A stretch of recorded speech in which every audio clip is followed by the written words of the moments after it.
Hello नमस्कार दोस्तों, स्वागत है आप सभी का स्टडी संग्राम के यूट्यूब चैनल पर।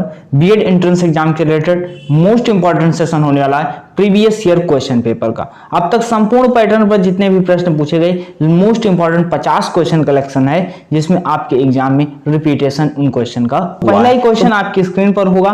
पेन पेपर ले लीजिएगा, नोट करते हुए चलेगा और बताइएगा आपके कितने सही हुए। देखिएगा पहला ही क्वेश्चन आपकी स्क्रीन पर है, मातृ देवी की पूजा किस सभ्यता से संबंधित है। बताइएगा, काफी अच्छा प्रश्न है कि मातृ देवी की पूजा किस सभ्यता से संबंधित है। आर्य सभ्यता, भूमध्य सागरीय सभ्यता, सिंधु घाटी सभ्यता या उत्तर वैदिक सभ्यता। तो मातृ देवी की पूजा पूछा जा रहा है तो सिंधु घाटी सभ्यता से आपका हो जाएगा। ऑप्शन नंबर सी बिल्कुल करेक्ट हो जाएगा। अगर प्रश्न पूछा जाता है कि सिंधु घाटी सभ्यता का संबंध किससे था तो हड़प्पा सभ्यता से था। हड़प्पा सभ्यता कैसी सभ्यता थी तो कांस्ययुगीन सभ्यता हो जाती है। नेक्स्ट क्वेश्चन देखिएगा आपकी स्क्रीन पर है। यहां से प्रश्न क्या पूछा गया सर, दूसरा क्वेश्चन देखिएगा, दोनों प्रश्न ये पूछे जा चुके हैं और यहां से प्रश्न से भी प्रश्न उठाया जा चुका है। देखो क्या पूछा गया कि माउंट आबू में जो राजस्थान जो दिलवाड़ा का जैन मंदिर है ये कहां पर है तो माउंट आबू राजस्थान में। अब पूछा गया किस धर्म के अनुयायियों द्वारा बनाया गया, बौद्ध गीतों द्वारा, जैनियों द्वारा या हिंदुओं द्वारा या सिखों द्वारा। तो राजस्थान के माउंट आबू में स्थित दिलवाड़ा का जैन मंदिर जो है ये किसके द्वारा बनवाया गया, जैन अनुयायियों के द्वारा बनवाया गया। ऑप्शन नंबर बी आपका बिल्कुल करेक्ट हो जाएगा। नेक्स्ट क्वेश्चन आपकी स्क्रीन पर है, बताइएगा गीत गोविंद किसकी कृति है।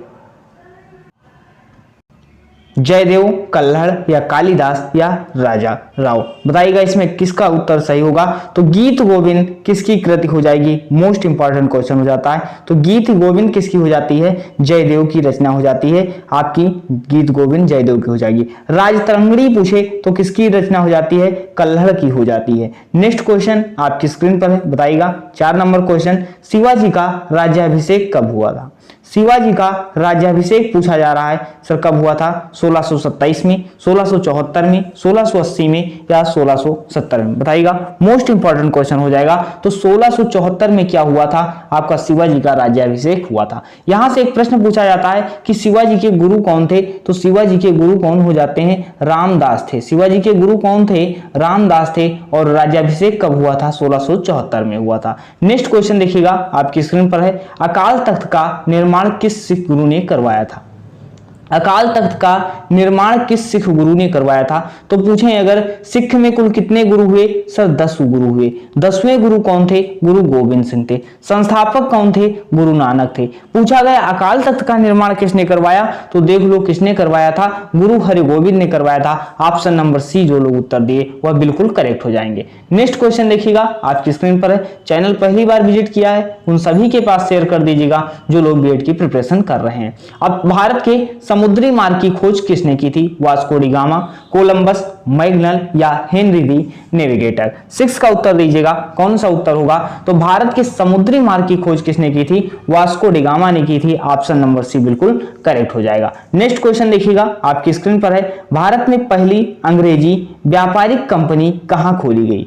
भारत में पहली अंग्रेजी व्यापारिक कंपनी कहां खोली गई, बंबई में, सूरत में, सूतानाती में या मद्रास में। तो पहली व्यापारिक कंपनी की बात की जा रही है, कहां पर खोली गई थी तो सूरत में खोली गई थी। नेक्स्ट क्वेश्चन देखिएगा आपकी स्क्रीन पर है, बताइएगा बेगम हजरत महल का संबंध किस स्थान से संबंधित थी। अब आपसे पूछा जाता है 1857 की क्रांति से प्रश्न पूछा जाता है तो क्या पूछा गया कि बेगम हजरत महल का संबंध किस स्थान से था, लखनऊ से था, कानपुर से था, बनारस से था या इलाहाबाद से था। बताइएगा मोस्ट इंपॉर्टेंट क्वेश्चन हो जाता है। तो बेगम हजरत महल का संबंध कहां से था, अवध लखनऊ से था। ऑप्शन नंबर ए बिल्कुल करेक्ट हो जाएगा। नेक्स्ट क्वेश्चन देखिएगा, ये सभी क्वेश्चन आपके प्रीवियस ईयर में आ चुके हैं। तो गांधी जी के द्वारा क्रियान्वित प्रथम सत्याग्रह जो नील किसानों से संबंधित था, चंपारण, चौरी चौरा, बारदौली, साबरमती। 9 का उत्तर दीजिएगा कौन सा उत्तर आपका बिल्कुल करेक्ट हो जाएगा। तो चंपारण सत्याग्रह जो होता है यह आपका क्या हो जाता है, नील किसानों से संबंधित हो जाता है। पहला किसान आंदोलन था जो गांधी जी द्वारा सफल था। तो चंपारण सत्याग्रह किसके द्वारा हुआ? गांधी जी के द्वारा, और सफल भी रहा। नेक्स्ट क्वेश्चन देखिएगा आपकी स्क्रीन पर है, गांधी जी भारत कब आते हैं? तो 9 जनवरी 1915 को आते हैं। 9 जनवरी 1915 को भारत आते हैं, तो 9 जनवरी को क्या मनाया जाता है? प्रवासी भारतीय दिवस मनाया जाता है। नेक्स्ट क्वेश्चन देखिएगा, समाचार पत्र केसरी का संपादन किसने किया था? समाचार पत्र केसरी का संपादन किसने किया था? गोपाल कृष्ण गोखले, बाल गंगाधर तिलक, सरदार पटेल या राजा राम मोहन राय? 10 का उत्तर दीजिएगा, समाचार पत्र केसरी का संपादन किसने किया था? तो कौन हो जाते हैं सर? बाल गंगाधर तिलक हो जाते हैं। ऑप्शन नंबर बी बिल्कुल करेक्ट हो जाएगा। नेक्स्ट क्वेश्चन देखिएगा आपकी स्क्रीन पर है, दांडी यात्रा की शुरुआत महात्मा गांधी ने कहां से की थी? दांडी यात्रा की शुरुआत जो है महात्मा गांधी ने कहां से की थी? दांडी से की थी, पोरबंदर से की थी, अहमदाबाद से की थी या साबरमती आश्रम से की थी? 11 का उत्तर दीजिएगा, कौन सा हो जाएगा? तो साबरमती आश्रम से गांधी जी ने क्या किया था? दांडी यात्रा की शुरुआत की थी। कब की थी? 12 मार्च से 6 अप्रैल तक। 12 मार्च से शुरू हुई थी, यह भी समय भी पूछा गया है। कब शुरू किया? 12 मार्च से। कहां से किया? साबरमती आश्रम से किया। नेक्स्ट क्वेश्चन आपकी स्क्रीन पर देखिएगा, हमारे सौरमंडल का कौन सा ग्रह पृथ्वी के समान है? हमारे सौरमंडल का ग्रह कौन पृथ्वी के समान है? बुध, मंगल, शुक्र या बृहस्पति? बताइएगा। तो यहाँ पे कौन हो जाएगा? तो पृथ्वी के समान पूछा जा रहा है या पृथ्वी की बहन पूछा जाए तो क्या होता है? शुक्र ग्रह आपका हो जाता है। अगर पृथ्वी की बहन पूछा जाए या भोर का तारा पूछा जाए, सांझ का तारा पूछा जाए तो कौन होता है सर? शुक्र ग्रह हो जाता है। एक प्रश्न आपके एग्जाम में और पूछा गया कि मंगल ग्रह के कितने उपग्रह होते हैं? तो मंगल ग्रह के 2 उपग्रह होते हैं, फीबोस और डीमोस। अगर पूछा जाता है ऐसे 2 ग्रह जिनके कोई उपग्रह नहीं है, कौन हो जाते हैं? बुध और शुक्र हो जाते हैं, जिनके कोई उपग्रह नहीं होते। नेक्स्ट क्वेश्चन देखिएगा आपकी स्क्रीन पर है, टुंड्रा क्या है? टुंड्रा है पर्णपाती वन है, पर्णपाती वन है या उष्णकटिबंधीय वन है, शीत मरुस्थल है या गर्म मरुस्थल है? 13 का उत्तर दीजिएगा तो क्या हो जाएगा? आपका शीत मरुस्थल हो जाता है। टुंड्रा क्या होता है? शीत मरुस्थल आपका होता है। नेक्स्ट क्वेश्चन आपकी स्क्रीन पर देखिएगा, वायुमंडल की सबसे निचली परत को क्या कहा जाता है? वायुमंडल की सबसे निचली परत को क्या कहा जाता है? बताइएगा। समताप मंडल, ताप मंडल, क्षोभ मंडल या मध्य मंडल? देखिएगा काफी अच्छा प्रश्न है। तो क्या पूछा जाता है यहाँ से? सबसे निचली परत किसे कहा जाता है? क्षोभ मंडल को कहा जाता है। क्षोभ मंडल से पूछे सर धूल के कण कहाँ मिलेंगे? क्षोभ मंडल में। मौसम संबंधी घटनाएं कहां पर होती हैं? सर क्षोभ मंडल में होती हैं। प्रश्न पूछा जाता है सर समताप मंडल देख लो, वायुयान संबंधी घटनाएं कहां पर होंगी? सर समताप मंडल में होंगी। अगर पूछे ओजोन परत सर कहां पाई जाती है? सर ओजोन परत जो है समताप मंडल में पाई जाती है। ओजोन दिवस पूछे कब मनाया जाता है? 16 सितंबर को मनाया जाता है। नेक्स्ट क्वेश्चन देखिएगा आपकी स्क्रीन पर है, भारत का सबसे ऊंचा पठार कौन सा है? भारत का सबसे ऊंचा पठार कौन सा है? दक्कन का पठार, छोटा नागपुर का पठार, लद्दाख का पठार या बघेल का पठार? तो बताइएगा। 15 का उत्तर दीजिएगा, कौन सा हो जाएगा? तो भारत का सबसे ऊंचा पठार आपका कौन हो जाएगा? लद्दाख का पठार। ऑप्शन नंबर सी बिल्कुल करेक्ट हो जाएगा। चैनल पर नए हैं सब्सक्राइब कर लीजिएगा ताकि जो भी क्लास दी जाए आपको सबसे पहले मिल जाए, और उन सभी के पास शेयर कर दीजिए जो लोग प्रिपरेशन कर रहे हैं। प्रायद्वीपीय भारत की सबसे लंबी नदी कौन है? प्रायद्वीपीय भारत की सबसे लंबी नदी कावेरी नदी, नर्मदा नदी, कृष्णा नदी या गोदावरी? तो देखो प्रायद्वीपीय भारत की सबसे लंबी नदी या तो कौन जो हो जाएगी? गोदावरी। दक्षिण भारत की सबसे लंबी नदी गोदावरी। वृद्धगंगा के नाम से जाना जाता है गोदावरी को। अगर प्रश्न पूछा जाता है आपसे कि भारत की सबसे लंबी नदी, तब गंगा होगी, और दक्षिण की गंगा किसे कहा जाएगा? दक्षिण गंगा अगर पूछा जाए तब गोदावरी होगा, और दक्षिण की गंगा पूछे तब दक्षिण की गंगा पूछेगा तब कावेरी हो जाएगा। तो दक्षिण गंगा के नाम से गोदावरी, वृद्ध गंगा के नाम से गोदावरी, प्रायद्वीपीय भारत की सबसे लंबी नदी गोदावरी। नेक्स्ट क्वेश्चन देखिएगा आपकी स्क्रीन पर है, पश्चिमी घाट के उत्तरी भाग को किस नाम से जाना जाता है? पश्चिमी घाट के उत्तरी भाग को किस नाम से जाना जाता है? कोरोमंडल तट, मालाबार तट, कोंकण तट या उत्तरी सरकार? बताइएगा। 17 का उत्तर दीजिएगा। तो पश्चिमी तट घाट के उत्तरी भाग को किस नाम से जाना जाता है? तो बताइएगा। 17 का उत्तर आपको देना है। तो किसे जाना जाएगा? कोंकण तट के नाम से जाना जाता है। नेक्स्ट क्वेश्चन देखिएगा आपकी स्क्रीन पर है, पाक जलमंडल मध्य अलग करता है 2 देशों को? बताइएगा। पाक जल डमरू मध्य अलग करता है? किसको अलग करेगा? पाकिस्तान और श्रीलंका को, ब्रिटेन और फ्रांस को, भारत व पाकिस्तान को, या भारत और श्रीलंका को?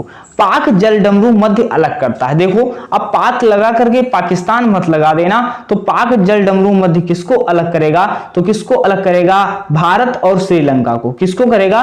भारत और श्रीलंका को, ना कि भारत और पाकिस्तान को। तो कौन हो जाएगा? भारत और श्रीलंका को पाक जल डमरू मध्य अलग करता है। नेक्स्ट क्वेश्चन देखिएगा, आपकी स्क्रीन पर है, निम्नलिखित में से कौन सा भारत की निम्न कृषि उत्पादकता के लिए उत्तरदायी नहीं है? भारत की निम्न कृषि उत्पादकता के लिए उत्तरदायी नहीं है? सहकारी कृषि, आवश्यक आदतों की उपलब्धता, भूमि के उपयोग और उसकी आधिकारिता, या कमजोर वित्त व्यवस्था और विपणन। 19 का उत्तर दीजिएगा। तो कौन सा कृषि उत्पादकता के लिए उत्तरदायी नहीं है? तो कौन हो जाएगी? सहकारी कृषि उत्तरदायी नहीं होगी। नेक्स्ट क्वेश्चन देखिएगा, आपकी स्क्रीन पर देखिए। इससे पहले हमने हिंदी के संपूर्ण सिलेबस के आधार पर लगभग 100 प्रश्न करवाए, जिसमें पूरी संपूर्ण हिंदी आपकी कवर हो जाएगी। आपको क्या है, इस वीडियो को जो देख रहे हो इसके नीचे लिंक भी मिल जाएगी, पूरी हिंदी कवर कर सकते हो प्रीवियस ईयर क्वेश्चन। इससे पहले संपूर्ण सिलेबस भी बता रखा है कि कैसे हम पढ़ने वाले हैं, क्या क्या क्वेश्चन आते हैं। अगर देखना चाहते हो तो देख सकते हो। नेक्स्ट क्वेश्चन देखिएगा, आपकी स्क्रीन पर है, पोंगल त्योहार है। पोंगल त्योहार कहाँ का त्योहार हो जाता है? बताइएगा। तमिलनाडु का, पश्चिम बंगाल का, असम का, या केरल का? 20 का उत्तर दीजिएगा। सर पोंगल कहाँ का त्योहार हो जाता है? तो पोंगल कहाँ का हो जाता है? सर तमिलनाडु का हो जाता है। अगर बात करते हैं कथकली की, सर कथकली कहाँ का होता है? सर कथकली जो होता है केरल का होता है। कथकली कहाँ का होगा?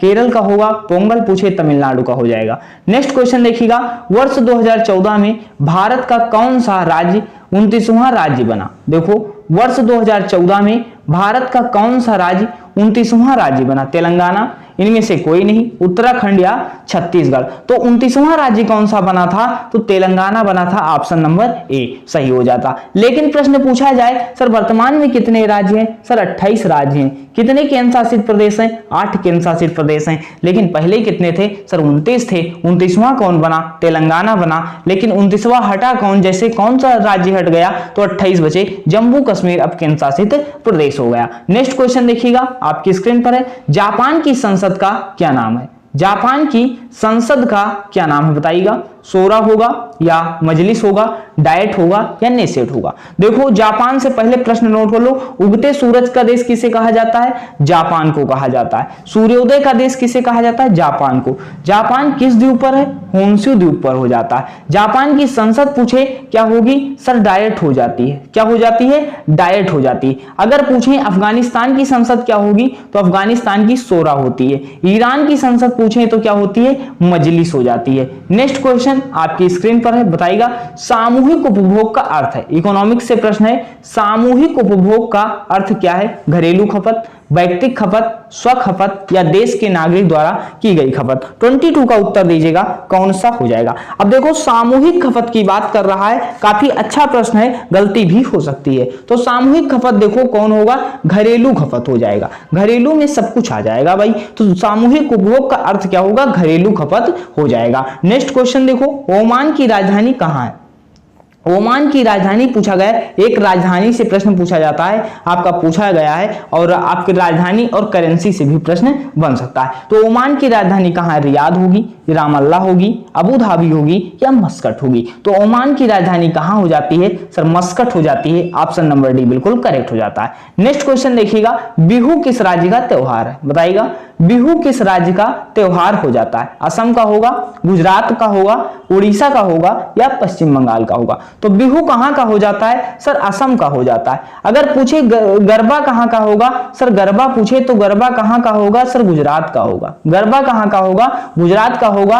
और असम का क्या होता है? सर बिहू होता है। ओडिसी का क्या होता है? ओडिशा होता है। नेक्स्ट क्वेश्चन देखिएगा, आपकी स्क्रीन पर है, भारत के संविधान के किस अनुच्छेद में मौलिक कर्तव्यों का वर्णन है? मौलिक कर्तव्यों का वर्णन किस अनुच्छेद में? बताइएगा। 29 में, 51 ए में, या 12 में, या 15 में? तो मौलिक कर्तव्य का वर्णन किसमें होगा सर? 51 ए में होगा। किसमें होगा? मौलिक कर्तव्य का वर्णन 51 ए में होगा। पूछे मौलिक कर्तव्य के प्रावधान को किस देश के संविधान से लिया गया? तो मौलिक कर्तव्य कहां से लिए गए? रूस से लिए गए। मौलिक अधिकार पूछे अमेरिका से लिए गए। तो ऑप्शन नंबर बी बिल्कुल करेक्ट हो जाएगा। नेक्स्ट क्वेश्चन देखिएगा, विटामिन सी की कमी से होने वाला रोग कौन सा है?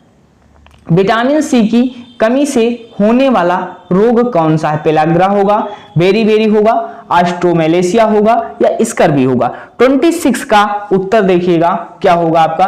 तो विटामिन सी की कमी से पूछा जाए तो कौन सा रोग हो जाएगा सर? स्कर्वी हो जाएगा। क्या हो जाएगा? स्कर्वी हो जाएगा। अगर इसका रासायनिक नाम पूछें तो एस्कॉर्बिक एसिड हो जाता है। नेक्स्ट क्वेश्चन देखिएगा आपकी स्क्रीन पर है, कांग्रेस की प्रथम महिला अध्यक्ष कौन थी?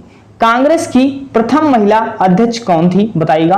एनी बेसेंट, विजय लक्ष्मी पंडित, सरोजनी नायडू, या अरुणा आसफ अली? 27 का उत्तर दीजिएगा कौन सा हो जाएगा। तो कांग्रेस की बात करते हैं, कांग्रेस की स्थापना कब होती है? 1885 में होती है कांग्रेस की स्थापना। अब कांग्रेस की स्थापना होती, कांग्रेस के प्रथम अध्यक्ष कौन थे?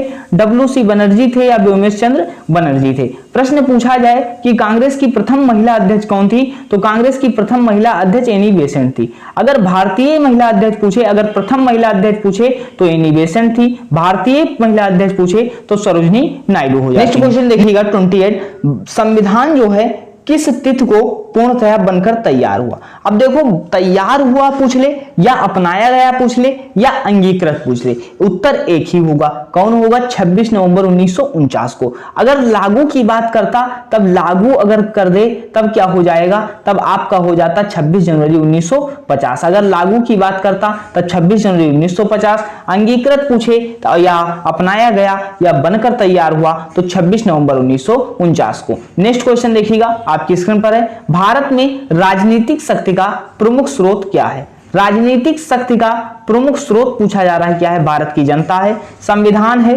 संसद है, या संसद और राज्यों की विधायिकाएं हैं? बताइएगा। 29 का उत्तर दीजिएगा कौन सा उत्तर आपका बिल्कुल करेक्ट होगा। तो इसमें कौन हो जाएगा? भारत की जनता हो जाएगी, राजनीतिक शक्ति का स्रोत हो जाती है। नेक्स्ट क्वेश्चन देखिएगा, शिक्षा किस सूची का विषय है? शिक्षा सूची किस सूची का विषय है? प्रश्न पूछा गया है, बताइएगा। अब शिक्षा संघ सूची का विषय होगा, राज्य सूची का होगा, समवर्ती सूची का होगा, और विशिष्ट विषय होगा? बताइएगा। तो शिक्षा किस सूची का विषय होगा? समवर्ती सूची का विषय हो जाता है। अगर पूछते हैं सर क्या होता है? जनगणना। जनगणना अगर पूछ ले किस सूची का विषय होगा? सर जनगणना संघ सूची का विषय होता है। जनगणना किस सूची का? सर संघ सूची का विषय हो जाता है। शिक्षा पूछे समवर्ती सूची का विषय हो जाता है। नेक्स्ट क्वेश्चन देखिएगा, संसार का अधिकतम कॉफी उत्पादक देश कौन सा है? संसार का अधिकतम कॉफी उत्पादक देश कौन सा है? इथोपिया, श्रीलंका, भारत, या ब्राजील? 31 का उत्तर दीजिएगा कौन सा उत्तर हो जाएगा। तो संसार या विश्व में सबसे अधिक कॉफी उत्पादक देश आपका कौन हो जाता है? ब्राजील हो जाता है। और अब यहां से प्रश्न पूछा जाए सर भारत में कौन होगा, तो भारत की बात करते हैं तो कर्नाटक हो जाता है, और संसार में अधिकतम पूछे तो ब्राजील हो जाता है। नेक्स्ट क्वेश्चन देखिएगा, संपत्ति का अधिकार की जो है परिस्थिति क्या है? संपत्ति के अधिकार की परिस्थिति क्या है देख लो। तो संपत्ति का अधिकार पहले कितने मौलिक अधिकार थे? सर 7 थे। वर्तमान में कितने हैं? सर 6 हैं। संपत्ति का अधिकार हटा दिया गया। कब हटाया गया? 44वें संविधान संशोधन 1978 के द्वारा। अब हटाया जाता है तो कौन सा अधिकार हुआ? सर वैधानिक अधिकार या विधिक अधिकार? संपत्ति का अधिकार कैसा अधिकार है? वैधानिक अधिकार या विधिक अधिकार? नेक्स्ट क्वेश्चन देखिएगा आपकी स्क्रीन पर है, भारत के संविधान के अंतर्गत नीति निर्देशक सिद्धांतों का मुख्य उद्देश्य क्या है? संविधान के अंतर्गत नीति निर्देशक सिद्धांतों का मुख्य उद्देश्य क्या है? लोक कल्याणकारी राज्य की स्थापना करना, धर्मनिरपेक्ष राज्य की स्थापना करना, कार्यपालिका के मनमाने कार्य की जांच करना, राज्य द्वारा विकास के लिए अवसर उपलब्ध कराना। 33 का उत्तर दीजिएगा क्या उत्तर होगा आपका? बिल्कुल करेक्ट उत्तर आपको बताना है। तो लोक कल्याणकारी राज्य की स्थापना करना क्या हो जाएगा? नीति निर्देशक सिद्धांत का मुख्य उद्देश्य हो जाएगा। अगर पूछे नीति निर्देशक तत्व के प्रावधान को कहां से लिया गया? सर आयरलैंड से लिया गया। किस अनुच्छेद से किस अनुच्छेद तक है? 36 से 51 तक हो जाता है। नेक्स्ट क्वेश्चन देखिएगा आपकी स्क्रीन पर है, राष्ट्रपति के निर्वाचन में विजयी उम्मीदवार के लिए प्राप्त करना आवश्यक है। कुल मतदान का बहुमत प्राप्त हो, कुल हुए मतदान का 66%, या कुल कराए गए मतदान का 50% या कुल कराए गए मतदान का 50% से अधिक और कुल मतों का बहुमत। देखो राष्ट्रपति की बात करते हैं, राष्ट्रपति किस अनुच्छेद में, अनुच्छेद 52 क्या कहता है, भारत का एक राष्ट्रपति होगा। भारत के प्रथम राष्ट्रपति कौन थे, डॉक्टर राजेंद्र प्रसाद। डॉक्टर राजेंद्र प्रसाद को अन्य किस नाम से जाना जाता है, देश रत्न के नाम से जाना जाता है। डॉक्टर राजेंद्र प्रसाद की पुस्तक क्या होती है, इंडिया डिवाइडेड होती है। अगर प्रश्न पूछा जाता है राष्ट्रपति के निर्वाचन में विजयी उम्मीदवार के लिए प्राप्त करना आवश्यक क्या होगा, सर क्या आवश्यक होगा, कुल कराए गए मतदान का 50% से अधिक और कुल मतों का बहुमत होना चाहिए। तो ऑप्शन नंबर डी बिल्कुल करेक्ट हो जाएगा। नेक्स्ट क्वेश्चन देखिएगा, गुट निरपेक्षता से तात्पर्य क्या होगा। गुट निरपेक्षता से तात्पर्य पूछा जा रहा है, क्या आपका होगा अपनी नीति चुनना, या शक्ति पूंजी से तटस्थता, विश्व में शांति और एकता लाना, तृतीय विश्व की शक्ति होना। 35 का उत्तर आपको देना है, कौन सा उत्तर आपका बिल्कुल करेक्ट होगा। तो शक्ति पूंजों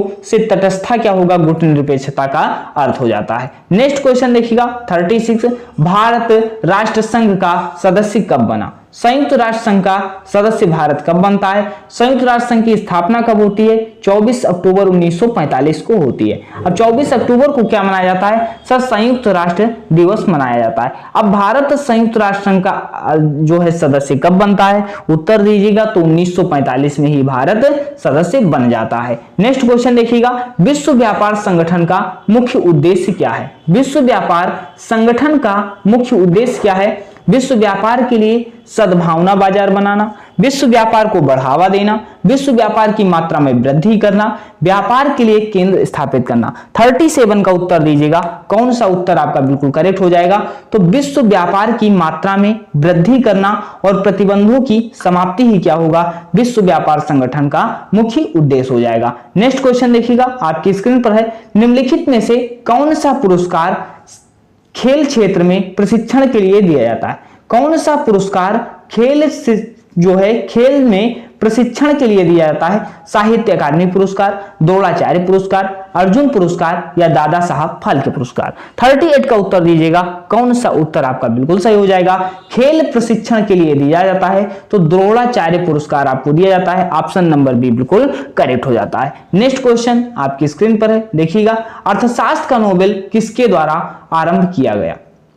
अर्थशास्त्र का नोबेल किसके द्वारा आरंभ किया गया, Alfred Nobel, Swedish central bank या नोबेल कमेटी या विश्व बैंक। सबसे पहले बात करते हैं नोबेल पुरस्कार किसे मिला, एशिया का प्रथम नोबेल पुरस्कार किसे मिला था, रविन्द्रनाथ टैगोर को मिला था। कब मिला था, 1913 में मिला था। किसके लिए मिला था, गीतांजलि के लिए मिला था। अगर बात करते हैं अर्थशास्त्र के नोबेल की, तो कब किसके द्वारा आरंभ किया गया, तो स्वीडिश सेंट्रल बैंक के द्वारा, ऑप्शन नंबर बी बिल्कुल करेक्ट हो जाएगा। नेक्स्ट क्वेश्चन देखिएगा, आपकी स्क्रीन पर है, स्पेल ऑन द टाइगर पुस्तक किसके द्वारा लिखी गई। स्पेल ऑन द टाइगर पुस्तक किसके द्वारा, जिम कार्बन के द्वारा या वाल्मीकि थापर के द्वारा या सैयद माउंटगोमरी के द्वारा या अतुल सेठी के द्वारा। 40 का उत्तर दीजिएगा, कौन सा उत्तर हो जाएगा, तो सैयद माउंटगोमरी के द्वारा स्पेल ऑन द टाइगर पुस्तक लिखी गई। नेक्स्ट क्वेश्चन देखिएगा, विश्व के 7 प्रमुख सागरों को पार करने वाली प्रथम महिला कौन थी।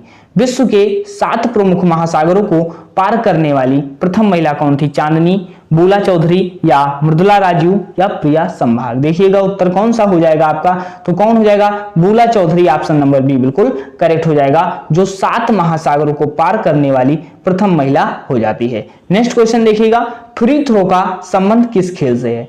फ्री थ्रो का संबंध किस खेल से है, वॉलीबॉल से, बास्केटबॉल से, बैडमिंटन से या क्रिकेट से। 42 का उत्तर दीजिएगा, कौन सा उत्तर आपका हो जाएगा, तो बास्केटबॉल से संबंधित क्या हो जाता है, फ्री थ्रो संबंध हो जाता है। अब यहां से एक प्रश्न पूछा गया कि सर देवधर ट्रॉफी किससे संबंधित है, तो देवधर ट्रॉफी पूछे या दिलीप ट्रॉफी पूछे, किससे संबंधित होगी, क्रिकेट से होगी। कूच बिहार ट्रॉफी किससे होगी, क्रिकेट से होगी। नेक्स्ट क्वेश्चन देखो, दूरी मापने की सबसे बड़ी इकाई कौन सी है। दूरी मापने की सबसे बड़ी इकाई कौन सी है, बताइएगा, प्रकाश वर्ष, खगोलीय इकाई, पारसेक या इनमें से कोई नहीं। 43 का उत्तर दीजिएगा, कौन सा होगा, तो दूरी मापने की सबसे आपकी बड़ी इकाई आपकी हो जाएगी 43 का, तो क्या हो जाएगा, ऑप्शन नंबर सी पारसेक हो जाएगा, ऑप्शन नंबर सी बिल्कुल करेक्ट हो जाएगा। नेक्स्ट क्वेश्चन देखिएगा, विटामिन B6 का रासायनिक नाम क्या है। विटामिन B6 का रासायनिक नाम क्या है, नियासिन होगा, पायराडॉक्सिन होगा या साइनोकोबालामिन होगा या राइबोफ्लोविन होगा? 44 का उत्तर दीजिएगा क्या हो जाएगा? तो विटामिन B6 का रासायनिक नाम क्या होगा? पायराडॉक्सिन होगा। ऑप्शन नंबर बी बिल्कुल करेक्ट हो जाता है। अगर बात करते हैं साइनोकोबालामिन की, तो साइनोकोबालामिन क्या होता है? सर विटामिन B12 का नाम होता है। अगर पूछे कि कोबाल्ट विटामिन किसमें पाया जाता है? सर कोबाल्ट धातु किसमें पाया जाता है? विटामिन B12 में पाया जाता है। विटामिन B12 का रासायनिक नाम साइनोकोबालामिन होता है। नेक्स्ट क्वेश्चन देखिएगा आपकी स्क्रीन पर है, गति का नियम का प्रतिपादन किसने किया था? गति के नियम का प्रतिपादन किसने किया था? न्यूटन ने किया, आइंस्टीन ने किया, फेरल ने किया या कोपरनिकस ने किया? 45 का उत्तर दीजिएगा। तो गति के नियम का प्रतिपादन किसने किया था? न्यूटन ने किया था। ऑप्शन नंबर ए बिल्कुल करेक्ट हो जाएगा। नेक्स्ट क्वेश्चन देखिएगा आपकी स्क्रीन पर है, डीटीपी का विस्तार करें। डीटीपी का विस्तार करें क्या होगा? डेस्कटॉप पब्लिशिंग होगा, डेली टॉप पब्लिशर होगा, डेस्कटॉप पर सेकंड होगा, डेवलपर पब्लिक होगा? 46 का उत्तर दीजिएगा। कौन सा उत्तर आपका बिल्कुल करेक्ट हो जाएगा? तो डेस्कटॉप पब्लिशिंग क्या होगा? डीटीपी का विस्तार हो जाएगा। नेक्स्ट क्वेश्चन देखिएगा आपकी स्क्रीन पर है, दवा व खाद्य पदार्थों के संरक्षण आदि में किस अम्ल का प्रयोग किया जाता है? दवा व खाद्य पदार्थों के संरक्षण में किस अम्ल का प्रयोग किया जाता है? साइट्रिक अम्ल का, बेंजोइक अम्ल का, फार्मिक अम्ल का या एसिटिक अम्ल का? 47 का उत्तर दीजिएगा। तो क्या हो जाएगा? दवा व खाद्य पदार्थों के संरक्षण में बेंजोइक अम्ल का प्रयोग किया जाता है। ऑप्शन नंबर बी बिल्कुल करेक्ट हो जाएगा। नेक्स्ट क्वेश्चन देखिएगा आपकी स्क्रीन पर है, मस्तिष्क किसके साथ मिलकर केंद्रीय तंत्र की स्थापना करता है? मस्तिष्क किसके साथ मिलकर के केंद्रीय तंत्रिका तंत्र की स्थापना करता है? तंत्रिका तंत्र, मस्तिष्क, मेरुरज या केंद्रीय तंत्र? 48 का उत्तर दीजिएगा। कौन हो जाएगा? तो मेरुरज हो जाएगा। ऑप्शन नंबर सी, मस्तिष्क किसके साथ मिलकर केंद्रीय तंत्रिका तंत्र की स्थापना करेगा? तो मेरुरज के साथ मिलकर स्थापना करता है। नेक्स्ट क्वेश्चन देखिएगा आपकी स्क्रीन पर है, रंग वर्णांधता किस प्रकार का रोग है? रंग वर्णांधता किस प्रकार का रोग है? संक्रामक रोग है, उपार्जित रोग है, आनुवांशिक रोग है या जन्मजात रोग है? 49 का उत्तर दीजिएगा। तो रंग वर्णांधता कैसा रोग हो जाएगा? आनुवांशिकी रोग हो जाएगा। ऑप्शन नंबर सी बिल्कुल करेक्ट हो जाएगा।